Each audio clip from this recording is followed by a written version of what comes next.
Hampir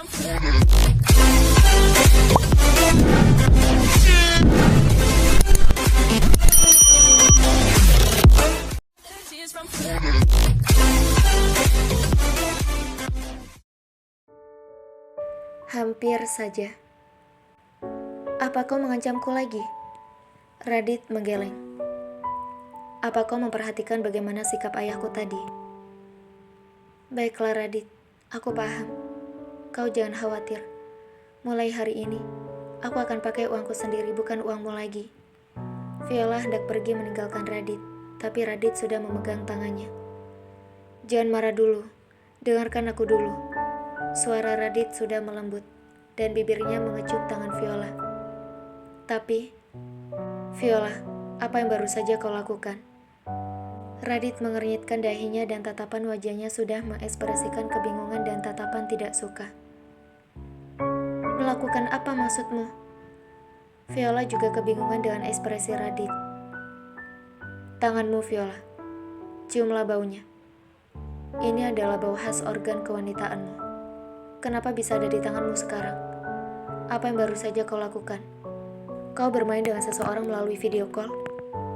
Wajah Radit kini menatap Viola dengan sangat serius, seakan meminta pertanggungjawaban terhadap aroma yang ada di tangan Viola, dan matanya mencari handphone Viola.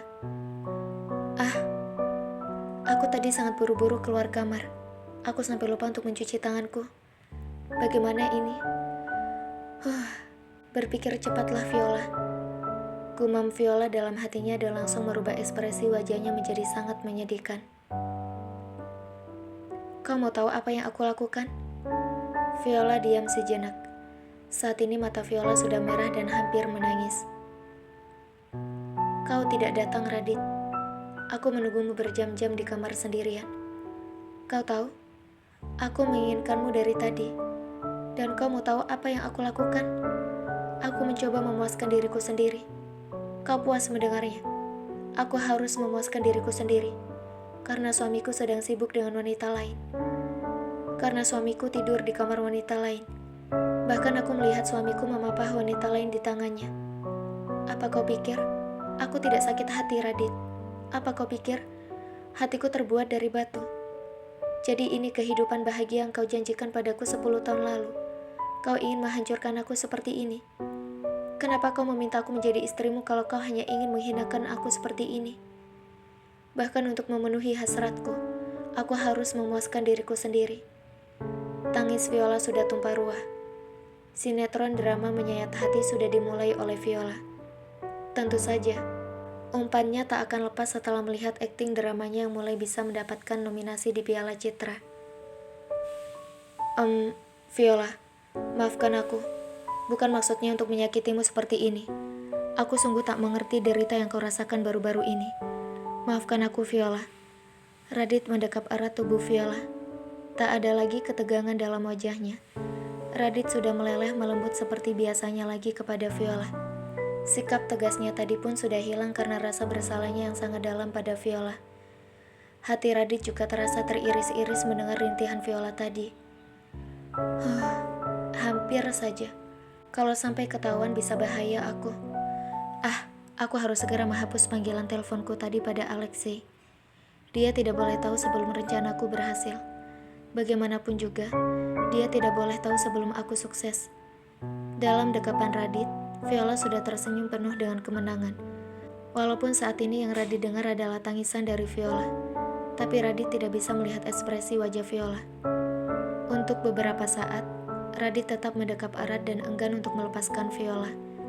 Radit berusaha untuk memberikan kenyamanan pada Viola, lalu menawarkan pada Viola untuk aktivitas di tempat tidur yang biasa mereka lakukan. Tentu saja, untuk memperkuat alibinya, Viola tak mungkin menolak itu. Hingga pagi hari, mereka saling memuaskan di dalam kamar itu, walaupun rasanya semakin berbeda di hati Radit. Kenapa sekarang aku merasa kau tidak melayaniku dengan sungguh-sungguh, Viola? Dan kenapa rasanya semakin longgar? Apakah karena kita sudah melakukannya 10 tahun lebih? Tapi sejak awal bersamamu, aku tidak pernah merasakan sesuatu yang menggigit seperti ini. Kau juga tidak melayaniku seperti saat kita bersama pertama kali. Aku sering melihatmu seperti kelelahan ketika kita sedang bersama, terutama setelah kau pulang dari Milan. Ada apa, Viola? Bisik Radit di dalam hatinya yang tak mengerti bagaimana memahami Viola untuk hal yang satu ini. Tapi seperti biasa, Radit tak mau berpikir negatif kepada Viola dan mencoba untuk mencari jawaban positif dari setiap pertanyaannya. Viola, apakah kau mau menggunakan gaya yang lainnya? Pinta Radit pada Viola. Mungkin kami butuh refreshing dan mencoba gaya baru supaya hubungan tempat tidur kami lebih baik. Gumam Radit dalam hatinya. Tidak, Radit, lakukanlah cepat. Aku sudah sangat lelah dan aku ingin tidur. Pinta Viola yang sepertinya sudah malas-malasan dan tak ingin lagi melakukan aktivitasnya. Baiklah kalau gitu, aku keluarkan sekarang ya. Radit pun tak punya pilihan lain dan melakukan apa yang diminta oleh Viola. Walaupun sebenarnya dia masih ingin mencoba yang lainnya. Aku sudah selesai, Viola. Apa kau ingin tidur sekarang? Viola mengangguk. Kau bisa turun dari tubuhku, Radit, dan aku bisa tidur sekarang. Tapi tolong, jangan bangunkan aku untuk sekedar sarapan. Aku sangat lelah, Radit. Viola yang memang sudah mengantuk mencoba untuk mencari posisi enak dan tidur. Viola, boleh aku izin padamu dulu? Kamu apa, Radit? Jawab Viola malas. Aku harus ke kamarnya dulu. Ada yang harus aku bicarakan dengannya. Aku ingin memintanya membujuk Eyang Prawiryo, supaya kita bisa pulang ke rumah hari ini.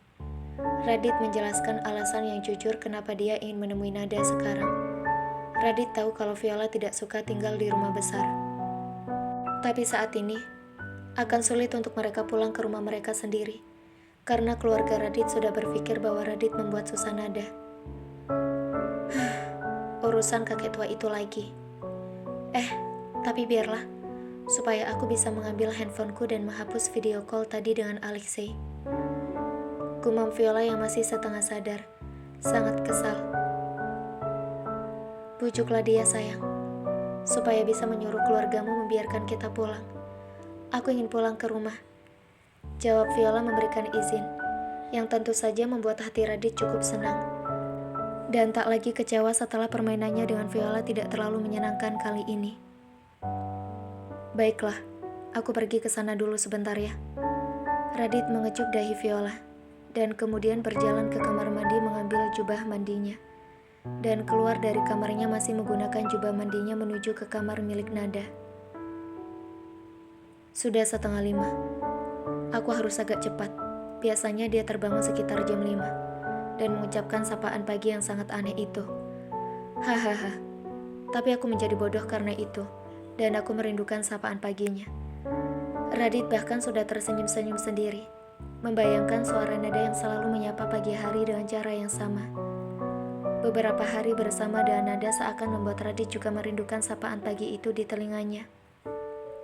Klek. Radit membuka pintu kamar Nada dengan sangat pelan, agar tidak membangunkan Nada. Dan sesuai dengan prediksi Radit, saat ini Nada memang masih terlelap. Gadis kecilku yang cantik, kamu terlihat manis dan penurut saat tidur seperti ini. Tapi kau terlihat mengerikan kalau sudah memukulku seperti tadi malam. Apa anakku nanti akan mirip sepertimu ya? Cantik seperti ibunya. Aku tidak ingin anak yang mirip sepertiku. Aku mau yang sepertimu, supaya aku selalu bisa melihatmu dalam dirinya. Gumam Radit sambil memposisikan dirinya di samping Nada, dan kemudian mengecup dahi Nada. Klik. Tak lupa Radit mengambil satu foto Nada yang sedang tertidur pulas ini melalui smartphone-nya. Selamat pagi dunia.